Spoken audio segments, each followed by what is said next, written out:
Oi, gente, eu sou a Vivi Mascaro e esse é o Vina Vivi. Antes de apresentar o meu convidado, eu quero agradecer os meus patrocinadores. A Sapori, uma empresa do ramo de alimentação que transforma cada momento em uma experiência incrível. A Bolt Energy, que está inovando no setor de energia. A minha nova parceira, Mulheres Positivas, e a Amy Checon, responsável por esse cenário maravilhoso. Hoje eu recebo um dos maiores nomes da saúde no Brasil, médico, mestre e doutor em oftalmologia, presidente do Conselho do Hospital Israelita Albert Einstein, da CONIB e do Instituto Coalizão Saúde. Ele é referência em medicina, gestão hospitalar e também voz ativa em debates sobre ética, democracia e geopolítica. Dr. Cláudio Lotenberg vai falar com a gente sobre carreira, saúde pública e privada, educação médica gratuita, conflitos internacionais e a importância de humanizar a medicina. É um papo necessário, profundo e cheio de provocações. Dá o play e vem com a gente. Prazer, Dr. Cláudio. Que bom ter o senhor aqui, né? O doutor aqui. Vivi, é um prazer. Eu só fiquei preocupado da maneira como você apresentou. É tão ampla. Não sei se eu vou ter condições de dar conta daquilo que você vai trazer, olha, mas vou tentar. Já foi muito elogiado para mim, diz que você fala assim, que é uma delícia conversar com você. Obrigado. Vamos lá, doutor. O senhor transita com maestria entre a medicina e a gestão e debate público. O que mais te move hoje, depois de uma trajetória tão extensa? Olha, é uma pergunta interessante, porque eu acho que o futuro, ele existe na medida em que você tenha sonhos. Os sonhos diferenciam, na verdade, até a escolha da liderança entre os índios, né? A capacidade de sonhar. E o que me move é ver que, apesar de tantos anos e tantas coisas que eu fiz, a gente ainda vive uma sociedade onde a iniquidade é uma característica, onde o acesso não é real, em que a questão da educação ainda é um grande desafio, em que um país mais justo no sentido de construir algo estruturante possa projetar um Brasil melhor. Então, esses desafios e esses questionamentos são as razões pelas quais eu me sinto com vontade de viver. Eu acho que eu cresci dentro de um clima de inconformismo. Eu estou sempre procurando coisas para fazer e melhor. Inclusive no debate interno, na vida com meus filhos, na minha casa, os meus filhos falam: pai, você reclama de tudo que a gente faz. Eu não reclamo, te elogio, mas eu sempre quero coisas a mais. Não porque seja só a perfeição a gente sabe que ela é um bem inatingível, mas eu acho que a gente buscar maneiras de fazer melhor e ser melhor para a sociedade é o que motiva. Então eu diria que esses são caminhos ou vertentes que eu abracei na minha vida. Você falou bem, quer dizer, a saúde como minha formação, minha atividade profissional, mas uma visão pública, não só uma visão daquele paciente que me procura, um envolvimento com as questões internacionais, porque realmente eu me preocupo com o cenário. Algumas pessoas falam: puxa, você fala muito de Israel. Eu falo de Israel porque Israel, para mim, é a única democracia no Oriente Médio, e eu luto pela democracia, né? Mas você está preocupado com a questão de formação de médicos? Sim, nós fizemos uma faculdade de medicina. Eu acho que o capital humano ele é vital para você aprimorar. As organizações do mundo dependem de uma boa formação. E se eu posso atuar na medicina, por que não? Por que não? Essa coisa da faculdade de medicina, vocês criaram uma faculdade do Einstein, é isso? Sim. O Einstein começou a crescer no espaço social, né? O Einstein hoje, na área pública, eu vivi, ele é maior do que na área privada. Então, quando você tem aí 5 hospitais públicos já funcionando, teremos um sexto, né, onde a gente tem a gestão, a gente precisa de gente para fazer isso. Esse pessoal permanentemente é desafiado por necessidades do dia a dia, por necessidades que virão para frente. A incorporação tecnológica, né, se a gente voltar lá atrás, muitas coisas que a gente hoje tem, nós não tínhamos no passado.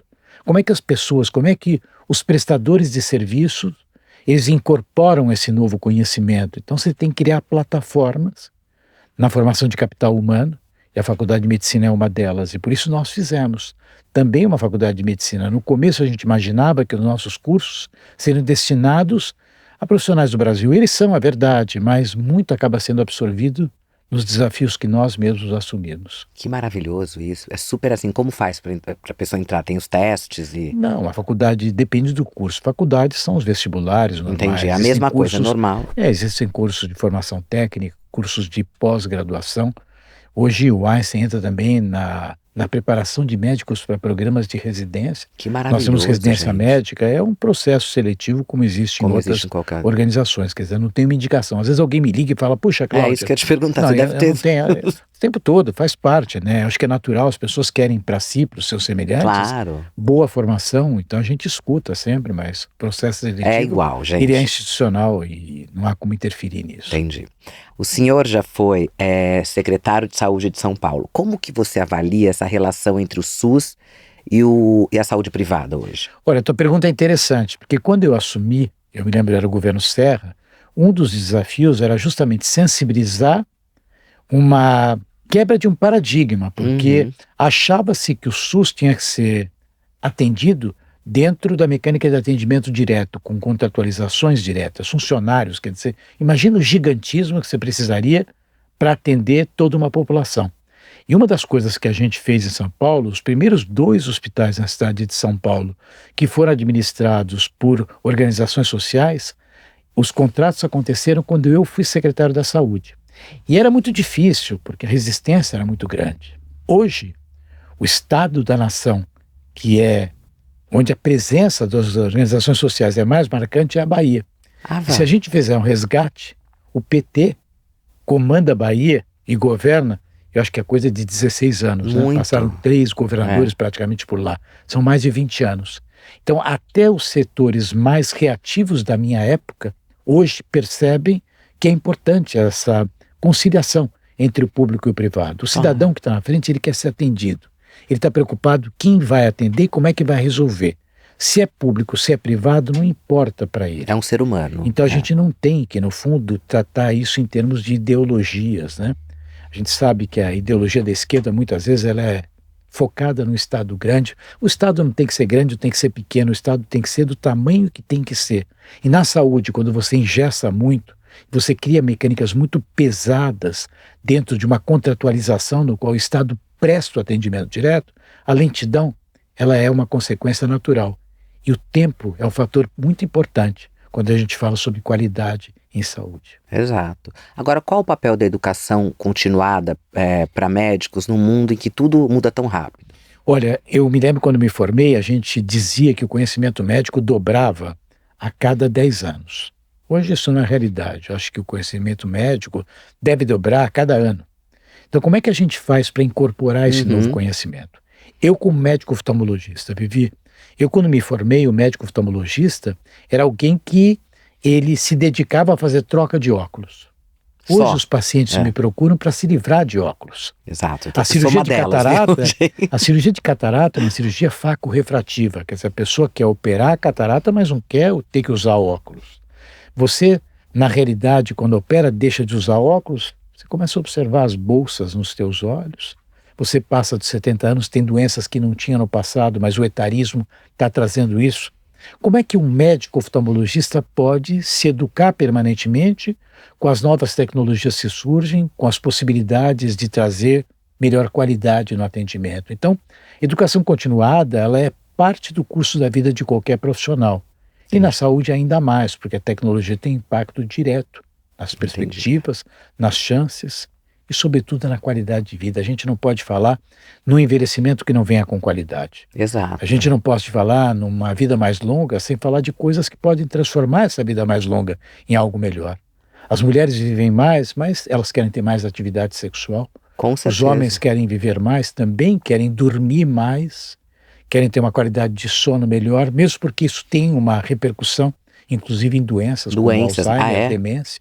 Então tudo isso está, de certa maneira, se aproximando e nós temos que preparar as pessoas para entender essa incorporação, e aí eu digo leigo também para demandar e exigir, e aquele que presta o atendimento para poder de fato entregar. Porque senão a gente entra numa verdadeira paranoia, né? Demanda coisas que nem sempre são para a gente. O sistema de saúde mostra-se insustentável. Quer dizer, como a gente equaciona tudo isso? Só através do conhecimento. Conhecimento que tem que estar envolvido para os técnicos e para a população leiga. Por isso que essa iniciativa de conversar com você e trazer a público isso... Isso é maravilhoso. É uma oportunidade de esclarecimento, porque às vezes as pessoas questionam por que eu não faço isso? Porque você não precisa. Exato. Agregar valor. Medicina de valor. Medicina de valor, que incrível, né? Agora, como atrair jovens talentos para a área da saúde, com propósito? Eu acho que a gente, primeiro, né, tem que ser muito verdadeiro no que a gente faz. As pessoas percebem, né, quando você faz cursos de liderança, você percebe quando a pessoa fala aquilo que ela de fato Uhum, sente. uhum. Quando você é íntegro e quando você tem você como liderança, né, propósito, você acaba atraindo pessoas que se assemelham àquilo que você quer passar. A grande crítica que eu faço aos perfis de liderança é que às vezes as pessoas elas assumem responsabilidades e papéis para os quais elas não têm o verdadeiro propósito. Elas têm interesses que não necessariamente são os interesses de servir. A gente vê muito na Muito. política Em isso, né? tudo, né? Porque a política, ela mudou o papel e a configuração. Eu lembro quando eu era jovem e meu pai Eu era um li homem que sobre seu pai, sempre gostava muito de vida pública, muito embora não tenha ocupado nenhum cargo, né? Era um prazer se relacionar com atores da política, né? E hoje a gente sempre fica imaginando o que existe por detrás disso. Não vamos generalizar, existem políticos bons, cidadãos que exercem funções de uma maneira muito republicana, adequada, séria, não é todo mundo, aliás, talvez seja uma minoria, é. mas essa minoria, ao destoar, é justamente aquela que reverbera negativamente. E eu acho que os Pra bons gente, líderes também na saúde têm que começar a exercer o seu papel, né? Pessoas que de fato acreditam que querem entregar. Eu tento, lógico, né, dentro das minhas limitações, contribuir para isso, né, e incentivo muito aqueles que vivem a saúde intensamente, que eles façam com que o seu papel fique mais visível, porque isso atrai talentos que neles se espelham. É um Uhum. papel do líder também preparar as futuras gerações. E hoje você não acha que os médicos eles têm se humanizado mais? Porque era muito complicado antigamente, né? Médico era uma pessoa muito fria. Hoje eu vejo que os meus, por exemplo, que eu tenho escolhido ultimamente, eu mudei todos também esse ano agora passado. E eu tô amando, porque eles já são mais humanizados, não são? Você sabe que a gente, quando é médico, a gente aborda muito na nossa formação uma formação técnica. Hum, Então você aprende o que é um infarto do miocárdio, o que é uma pneumonia, o que é uma catarata. Mas a gente não treina como conversar com o paciente sobre isso. Foi justamente dentro dessa visão, há cerca de 20 anos, que eu fui buscar em Israel, Ah, é? Conta. um centro que era liderado por um ex-aviador e médico pediatra É. chamado Amitai Ziv, chamado Centro de Simulação Realística, onde a Nossa. gente coloca os nossos alunos para eles aprendam a lidar. Quer dizer, como é que você vai explicar para um paciente que ele tem câncer? Nossa. Como é que você vai explicar para um paciente que você teve um evento adverso, você usou uma medicação de forma imprópria? Como é que você vai conversar com uma família para decidir aspectos da terminalidade? Isso depende de treinamento. O jovem ele aprende o lado técnico. Sim, o técnico é importante, mas o lado da humanização também tem que ser desenvolvido. Tem. A gente não herda isto só porque a gente vem de uma família talvez pautada pela espiritualidade, com valores religiosos. Não necessariamente, aliás, a espiritualidade está ligada à religião. A religião. Então, esses elementos são elementos que têm que ser treinados, e é uma das coisas que nós fazemos dentro dos nossos cursos de formação e particularmente na área Maravilhoso. da Faculdade de Medicina. Uau. Agora, o senhor escreveu um artigo comparando a ameaça do Irã com a hesitação frente ao nazismo na Segunda Guerra. Por que não dá para hesitar em pleno século XXI? Olha, eu fiz um resgate histórico, né? Uhum. Porque a gente percebe que 6 milhões de judeus, 6 milhões foram judeus, mas morreram muitas milhões de pessoas ali e outras minorias, né? Não é verdade que as pessoas não soubessem disso, mas naquele momento os interesses econômicos de alguns grupos, a Inglaterra, por exemplo, não queria entrar porque num dado momento ela tinha interesse em não ficar mal com Hitler. O próprio Estados Unidos pensou muitas vezes, por quê? Porque enxergava também consequências de uma movimentação. Os interesses foram colocados acima dos valores. Nós não estamos aqui brigando entre árabes e judeus, os árabes e judeus são amigos. A Super, cultura, para gente. quem entende, porque é muito fácil ficar aí colocando coisas e declamando sem conhecer a história. Por exemplo, os libaneses, eles são gratos a Israel. Claro, Quando se né? conversa com os libaneses, né, e eu tenho oportunidade, eu estive em Israel e eu tenho gente com quem me relaciono, Tem gente do Líbano com quem eu encontro aqui no Brasil, eles são gratos, porque o Líbano está dominado por uma organização terrorista que é o Hezbollah. Pelo amor de Deus. Então, Israel, ao libertar o Líbano do Hezbollah, está fazendo bem para o Líbano. Quando você olha o que está acontecendo na Síria, né? A Síria estava sendo dirigida por um ditador que estava matando gente. Aliás, o governo brasileiro nunca falou nada sobre isso, né? Ao Israel criar essa situação, ao criar essa situação no Oriente Médio, caiu um regime de um ditador.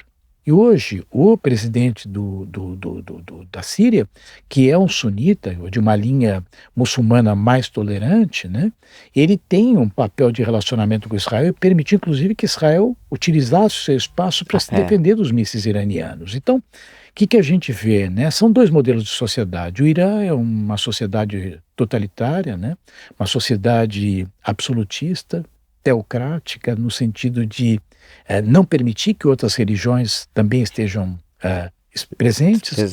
A parte disso, uma sociedade sexista, né, sem qualquer perfil democrático. Essa é a realidade do Irã, né? E tem os seus proxies, que são organizações terroristas, seus aliados, né? Hezbollah, o Hamas, Houthis, são financiados pelo Irã. Então, essa guerra que se iniciou, na verdade, em 7 de outubro, que foi uma guerra desencadeada por um grupo terrorista que matou, aniquilou, isso sim é um genocídio. Quer dizer, temos que usar os termos próprios da forma adequada. Bastava estar visto que ali algum terrorista ia matar. Israel tentou reagir, salvou o resto, mas a ideia era marchar até Tel Aviv. Então, isso se inicia num ataque terrorista. Israel tem que buscar os seus reféns. Tem e começou a se defender ainda, né? Como é que o Hamas se esconde? Ele se esconde dentro de hospitais.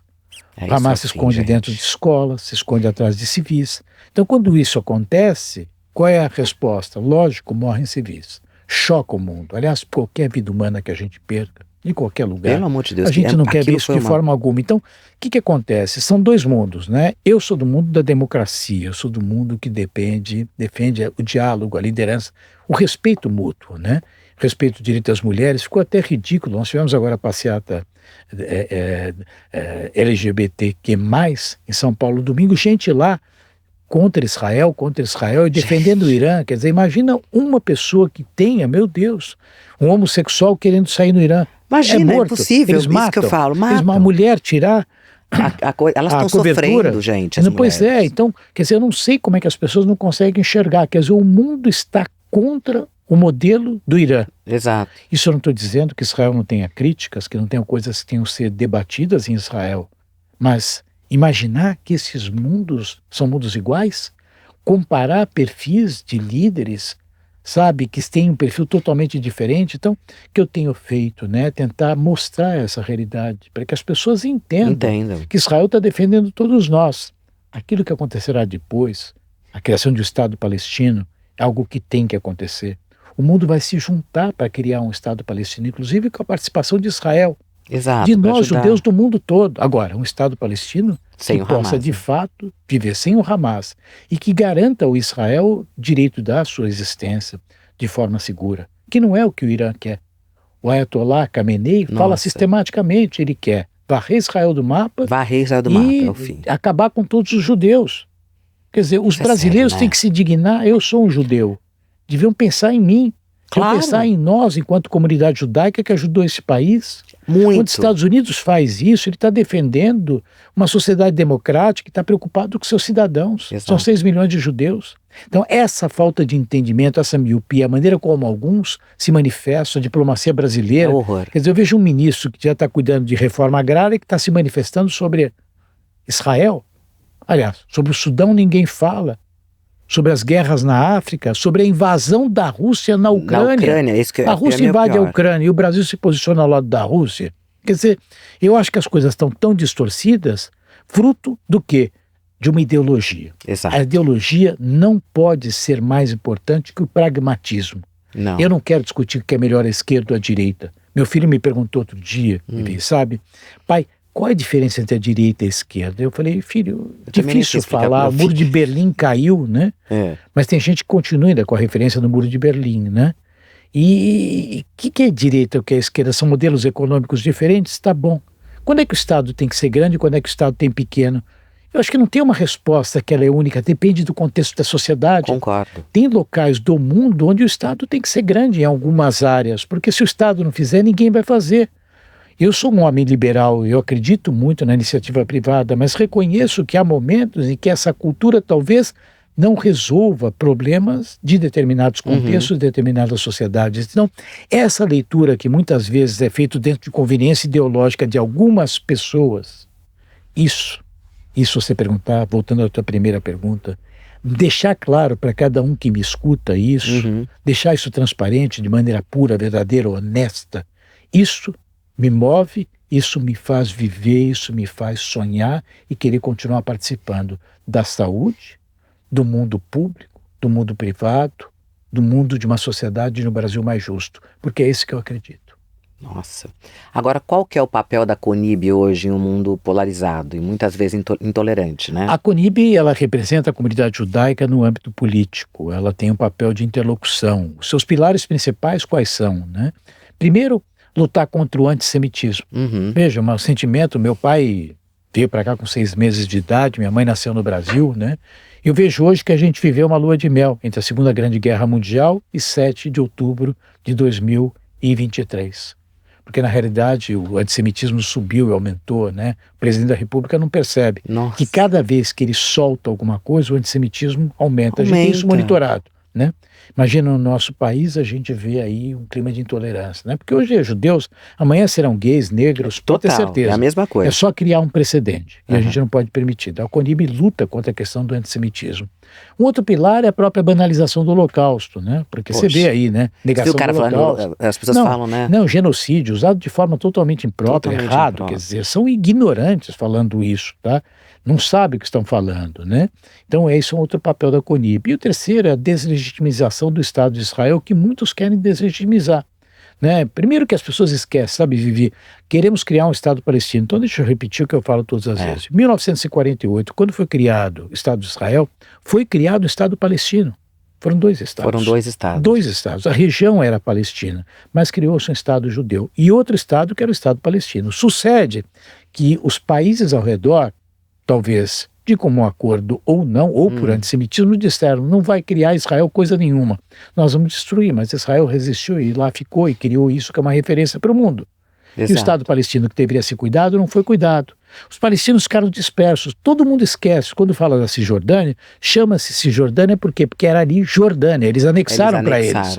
Quando fala-se de Gaza, também não sabem. Precisava informar. O ministro Celso Amorim talvez não saiba, ou convenientemente ele oculte, né? O presidente Lula não sabe, com certeza, né? Gaza era do Egito. Gente, né? 2006, não teve entregaram para Israel. 2006, exatamente. Então foi entregue. Aí eles elegeram Hamas, nunca mais fizeram outras eleições. Então, essas informações desconexas que as pessoas não querem colocar dentro de uma visão mais ampla, né? Eu acho isso um absurdo. Você falou que eu entendo de geopolítica, eu não entendo, sabe, Vivi? Eu leio um jornal, estudo um pouco. Agora, pessoas que dedicaram uma vida para a diplomacia, ou pessoas que dedicaram uma vida para nos representar no cenário de política externa, falarem mentiras, isso é falsidade completa. Não, eu acho que é mau caratismo. Eu não vejo de outra forma. Eu também não. Agora a gente fala muito sobre liberdade, mas pouco sobre responsabilidade. Como equilibrar essas duas forças num contexto de guerras e tensões globais? Esse tema é um tema importante, que eu, como todos, né, de bom senso, defendo a liberdade de expressão. Mas até onde vai a liberdade de expressão? Até o momento em que ela não confronta a liberdade do próximo e não causa perigo para o próximo.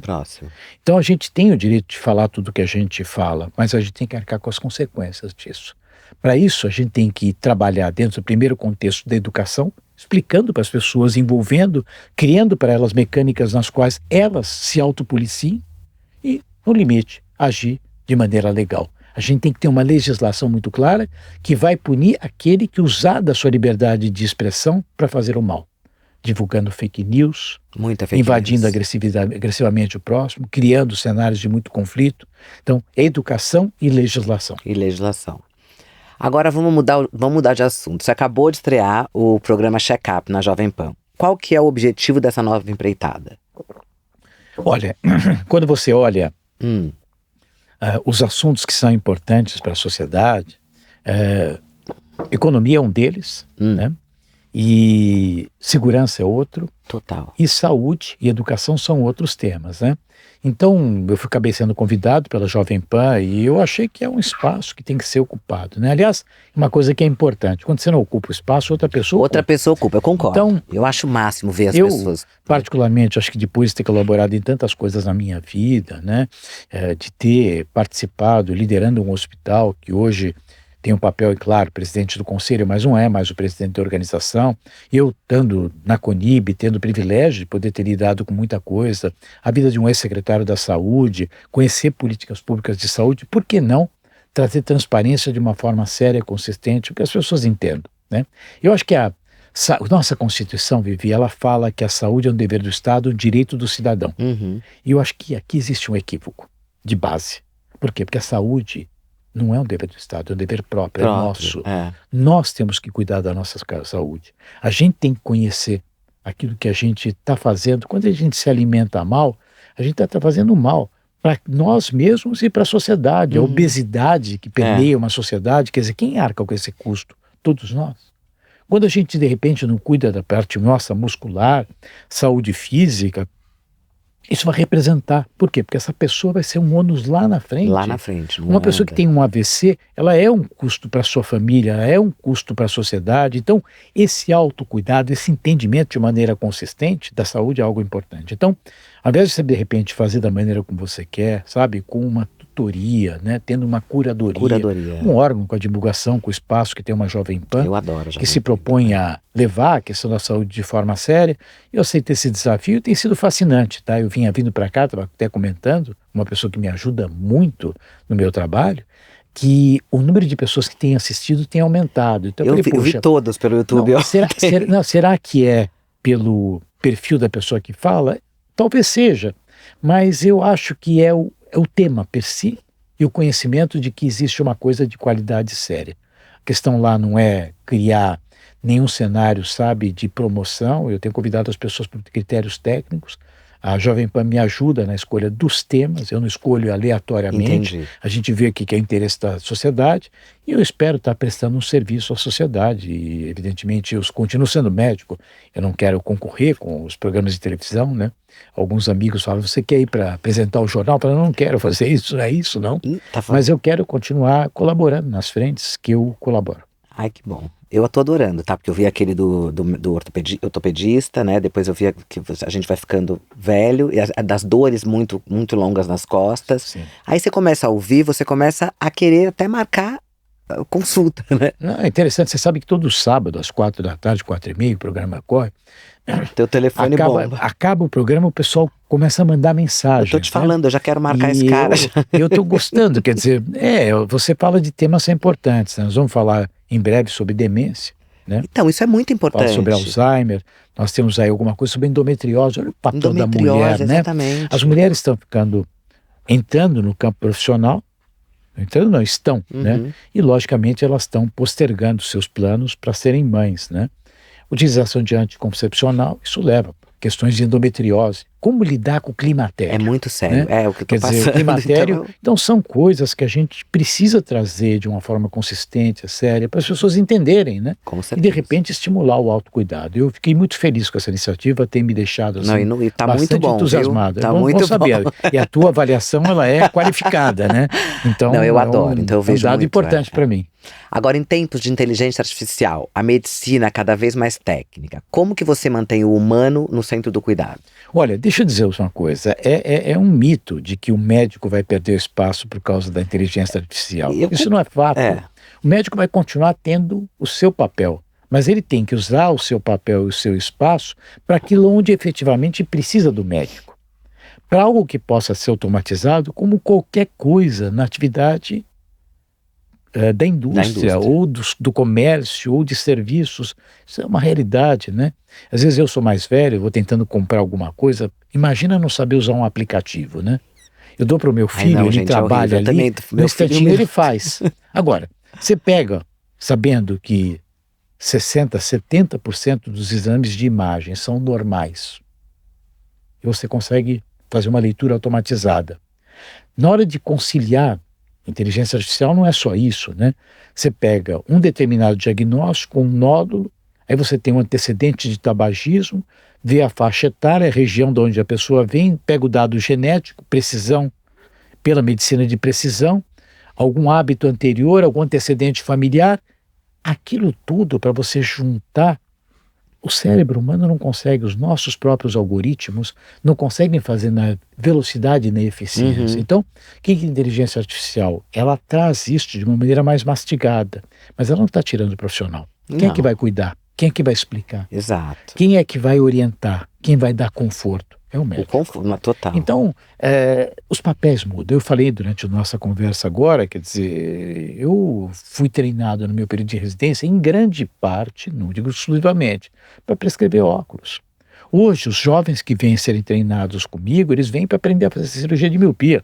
Nossa, quer dizer, eu não preciso mais saber exame de óculos, claro que eu sei, é a base de tudo, mas o meu papel, ele foi trazendo aí necessidades diferentes, né? E surgiu uma tecnologia que me ajuda. Aquele exame de óculos que eu ficava lá, você deve, quando garoto, você é mais jovem que eu, mas eu, quando jovem, você é um médico oftalmologista, ele coloca uma luzinha, ele perdia 10 minutos para ter uma base. Hoje você passa num computador e te traz uma base. 1 minuto. E em breve você vai ter também a oportunidade de fazer prescrição de óculos à distância. Então, esse mundo é um mundo que vem, eu acho que o médico vai encontrar o seu papel, não vai desaparecer o papel do médico, mas ele vai fazer outras coisas. Muda muito. Então não vai acabar, graças a Deus. E a cirurgia, uma cirurgia, ela precisa ter um médico para fazer, gente. Olha, ela precisa, mas hoje também uma cirurgia você faz com planejamento. Eu falei sobre simulação, né? Eu conheci muitos e muitos anos atrás, eu fui conhecer um grande centro de cirurgia em Estrasburgo que treinava as pessoas. Aquilo lá era um sonho, hoje é realidade. Quer dizer, como é que você vai abordar um tumor na cabeça do pâncreas, né? Você vai abrir, vai mexer em todas aquelas alças, eu não sou gastrocirurgião, né? Você vai mexer e vai buscar? Não. Você tem hoje, com métodos de simulação, onde você concilia a imagem da tomografia com a imagem da ressonância, né? Você pega os robôs, você sabe exatamente como abordar o tumor, como ser mais rápido e como ser mais eficiente, mais preciso. Entendi. Então, esse planejamento, essa simulação, também já existe em forma de inteligência artificial dentro da área cirúrgica. Vai precisar de um médico? Claro. Por quê? Porque tem intercorrência. Porque tem aspectos específicos que muitas vezes você lida naquele momento em que você descobre. Mas eu acho que às vezes a gente olha para a tecnologia, o profissional, e lógico, com as suas preocupações, que são legítimas também, de uma forma catastrófica. Dentro da sua carreira, não é verdade. Não. Talvez, partindo da tua primeira pergunta, seja uma oportunidade para ele continuar vivo. Sonhar em fazer diferente. Então, quando eu vejo que surge uma nova tecnologia diferente daquela que eu faço, no primeiro momento eu tenho um susto. Aliás, sabe, Vivi, já que estamos falando, né? Isso tem a ver com o perfil de liderança dos líderes. Quando você quer mudar uma realidade e você quer conversar com um grupo de liderados, né? Você, em geral, tem um grupo que é absolutamente aberto a fazer qualquer mudança. Por quê? Porque são, em geral, mais jovens. Eles acreditam que as mudanças fazem parte. Aí você tem um grupo mais resistente, que é um grupo que você tem que explicar e você tem um pouco de trabalho, mas uma boa argumentação, eles mudam. O terceiro grupo é mais difícil, aquele que não aceita a nova tecnologia e se coloca como verdadeiro opositor, porque está defendendo aquilo que ele sabe, aquele momento que ele está, e esse é o grupo mais perigoso. Meu maior sonho é que eu não vá nunca para esse grupo. Não, pelo amor de Deus. Para mim, aqui entre nós, sem qualquer crítica, mas para mim é o grupo da senescência. Essa é a verdadeira decadência. E a minha tristeza, muitas vezes, é ver jovens que quando olham para a inteligência artificial, levam, não vai. Claro que vai. Não seja um velho. Não, pelo amor de Deus. Aceite que isso faz parte da tua reciclagem. Continue sonhando. Esse é o propósito do verdadeiro profissional e do verdadeiro líder. Agora, você já disse que mesmo depois de tantas realizações, você ainda se sente incompleto, né? A gente até começou falando disso. O que falta? Qual é o legado que o Dr. Cláudio quer deixar? Olha, essa talvez seja uma das perguntas mais difíceis que você fez hoje aqui, né? Eu fiz muitas. E eu acho que o verdadeiro legado é aquele que você não se apercebe que você construiu. Entendi. Eu acho que fiz muitas coisas na minha vida, né? Meu pai era um homem maravilhoso, era um homem que tinha uma fábrica de gravatas e que me ajudou. A minha base devo ao meu pai e à minha mãe. Mas num dado momento eu tive que me soltar na vida. Tive um primo que me ajudou muito no começo da minha vida, que me inspira muito, se chama Jaime Garfinkel. O Jaime, Quem que eu amo amo de paixão, eu é. adoro O meu Bruno veio primo, aqui já. adoro meu primo, sabe? Até é bom que eu Ele é muito grave e deixe legal, adoro. documentado. É. Ele me ajudou muito. Me ajudou muito, muitas vezes falando não, sabe? Eu digo o seguinte, quando um pai fala um não para um filho, ele não está fazendo um mal. E talvez Exatamente. eu não podia imaginar, sabe, que um médico que meu pai dizia que era vagabundo, que não queria trabalhar, porque o oftalmologista não trabalhava muito, meu pai deve estar se mexendo Ai, no tadinho, túmulo, tá né? no túmulo. Ele acabou fazendo tanta coisa, né? Eu acabei não sendo um médico que prescrevia só óculos, virei um cirurgião, e um grande, um bom cirurgião, modéstia à parte. Maravilhoso. Criei um grupo de clínicas, 18 clínicas, que era a Lotten Eyes. Caramba. Eu tinha 300 funcionários, 80 médicos trabalharam comigo. 80 médicos. Quando eu vendi essa companhia, eu tive, não vou dizer que não tive um processo de um médico que eu ganhei. Infelizmente, para azar dessa pessoa que eu queria até conciliar. Pois é. Então, foi um legado montado. Aí fui me dar a oportunidade de liderar uma organização que nem o Albert Einstein. Eu não fiz o Einstein, eu herdei um Einstein de líderes maravilhosos, de uma comunidade excepcional, que é a comunidade judaica. Se ajudam, e tive né? a oportunidade de fazer coisas lá e entrar na esfera social, ampliar a parte de ensino, criar uma faculdade de medicina, criar sementes. E hoje fico muito feliz por ver uma nova liderança. Assumir uma comunidade, um período de guerra, uma tensão muito grande, aumento de antissemitismo. O que vem depois, eu não sei, o legado. Talvez meus filhos vão saber qual vai ser, os meus descendentes. Acho que deixei uma minha imagem, eu construí uma imagem de uma pessoa muito trabalhadora, né? De alguém que está super cedo no hospital todos os dias, que todos os momentos gravação mais cedo que eu já fiz aqui. Mas sabe, Vivi, e por quê? Sabe porque eu vim? Porque eu sei que você é uma pessoa séria, que a tua mensagem ela é consistente, que você é uma pessoa íntegra. Por que não dar atenção e responder para uma pessoa que te convida de uma forma tão simpática como você faz? Obrigada. Então, eu acho que é um papel, no fundo, até social nosso, se comunicar, levar uma mensagem, é isso. né? Positiva, não sei se é boa, é ruim, mas enfim, é aquilo que eu sou e quem eu estou nesse momento servindo como cidadão, como brasileiro, que tem muito orgulho de ser. Obrigada, adorei.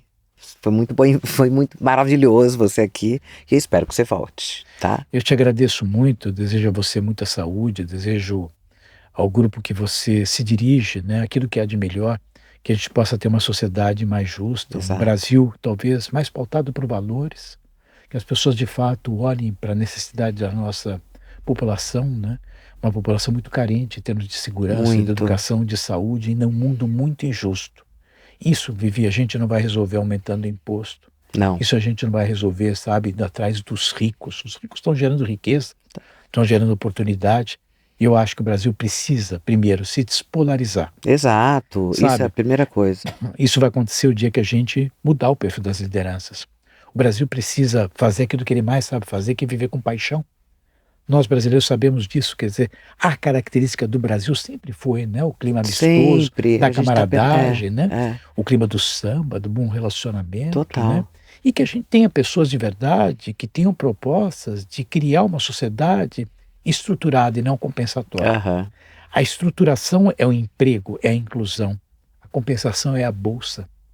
É a questão que as pessoas sempre buscam a porta que é mais fácil. Que é mais fácil. E não a porta que é mais difícil. Já que falamos do Jaime Garfinkel, para encerrar, ele sempre me dizia, que o pai dele dizia, que o caminho do céu é cheio de buracos, sinais fechados de obstáculos.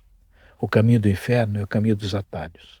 Por isso que toda vez que eu vou pegar um caminho, eu falo para meus filhos, pegue o mais difícil, porque em geral é aquele que dá certo. É aquele que dá certo. Nossa, que aula, gente. Obrigado, doutor. Obrigado você, Vivi. Bom, a minha última pergunta é uma coisa meio polêmica que a gente está vendo aí nas redes sociais. A Maia Massafera, que é até uma pessoa, minha amiga e tal, eu queria saber qual é a sua opinião sobre a troca de cor dos olhos. Olha, não é a primeira vez que surge algo assim. Né? Não? Eu estou lembrado no passado, né, que você colocava uma lente dentro do olho colorida que ficava em cima do tecido iriano, que é onde está a cor dos olhos, né? E agora o sistema ele é outro, quer dizer, faz uma lamínula na córnea, levanta como se fosse fazer uma cirurgia refrativa e ali é colocado um pigmento que muda a cor dos olhos, né? Eu olhando a grosso modo, né, eu acho algo arriscado. Porque Pelo que você eu está li é colocando muito. um corpo estranho, né, que não necessariamente passa por todos os critérios de teste, né, de estabilidade, riscos de infecção, ensaios clínicos, né. Eu realmente acho que é algo desnecessário. Entendi. Não vou dizer que não possa voltar atrás, eu não tenho evidência científica para isso, não posso dizer que amanhã não farei com os meus pacientes, mas acho, veja, depois de um exercício de oftalmologia de mais de 35 anos, e olha que eu sou um É, cirurgião agressivo, eu opero tudo aquilo que precisa, evidentemente, quando eu falo agressivo, eu sou uma pessoa que não titubeio quando tem que indicar um procedimento cirúrgico. Mas neste caso, eu confesso a você que eu acho que é um pouco exagerado. As lentes que trocavam a cor dos olhos tiveram sérias e danosas consequências. Então eu acho que colocar um corpo estranho dentro da tua na córnea, que é um córnea. tecido É. nobre, que amanhã você pode ter impacto na qualidade visual, eu não acho que seja necessário. Acho que ela podia colocar umas lentes de contato coloridas. É, Ela é tão linda, precisava disso né? Não também? precisava, gente. Obrigado. Ó, vou te entregar a nossa canequinha que o Mendes, que é seu amigo também, que patrocina aqui o nosso Nosso amigo. podcast. Mendes, meu amigo e meu Não, ele paciente. é seu paciente, ele falou, toda vez que eu coloco óculos, a gente é muito amiga, eu trabalhei com ele, depois eu vim pra cá e ele continuou comigo. Ele fala, você não pode mais colocar esse óculos. Eu falo, preciso do Dr. Cláudio, aquele dia, assim, não existe quando eu vi você não lendo com óculos, eu falei, gente, não dá, né? Não, eu estava lendo com óculos, não é que eu não estava não lendo. E você, se quiser, faça a mesma coisa Eu vou com fazer, você. não, eu vou Vocês combinar vêm aqui já. comigo, eu... Realmente, na verdade, surgiu muita coisa. Tem lentes hoje com Tem, capacidade para longe, perto, né? Com mais de 55 anos, a cirurgia de catarata hoje tem acontecido com mais frequência. Lógico, tem que ter catarata, mas evidentemente tem muita alternativa tecnológica. E a gente, quando fala em trabalhar e viver sem óculos, está falando de qualidade de vida, foi eu aquilo que eu te quero falei. já. Então, Eu vou, pronto, eu está vou aqui lá. convidado. Obrigada.